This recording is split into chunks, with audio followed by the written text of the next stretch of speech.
Hi everybody, Al Bernstein here with another one of my video blogs. As you well know, the February 9th battle between Danny Garcia and Zab Judah, set for the Barclays Center, has been rescheduled because of a rib injury that Garcia sustained in sparring for the fight. The fight has been moved back to April 27th, and we will then see those two men battle it out. Now, I want to say a couple of things about this postponement.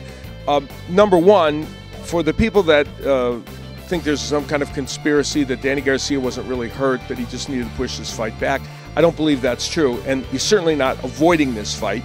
It's a fight in which he would make a considerable purse, and he wants to stay busy and he wants to defend his title. So we have to get over this idea that every single time a fight is postponed because of an injury, it's because there's some nefarious thing involved. That happens, I will grant you, many times, and there are often situations where injuries are faux injuries, if you will, but I think this is not one of those cases.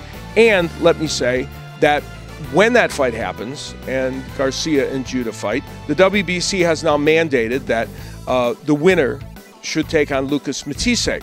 Now, Matthysse is going to have to figure out whether he stays busy, if you will, in between, or takes a tough fight, which of course he could lose and ruin that mandate from the WBC. So he's got some tough decisions to make, because now that fight's put back to April, and Matthysse, of course, just fought here in January. So Matthysse would be off for a fairly long period of time, because you figure after April it would take several months, certainly 3 months for sure, I would think, before they could reschedule the fight.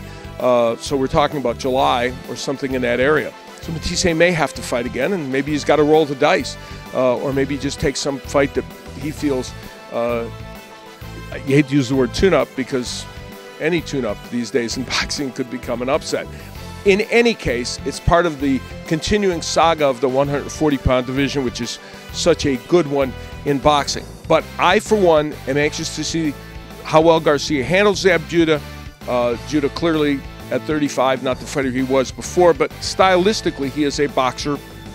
That is the kind of fighter that presumably gives Garcia issues. Now, if Garcia decides to, he needs to defend that title, he's got two, remember, then he will have to take Matthysse as his mandatory. He could, of course, decide to let that title go and simply defend the other one against someone else. I hope he doesn't make that decision, because that's a fight that boxing fans very much want to see, and it's one I would certainly like to see.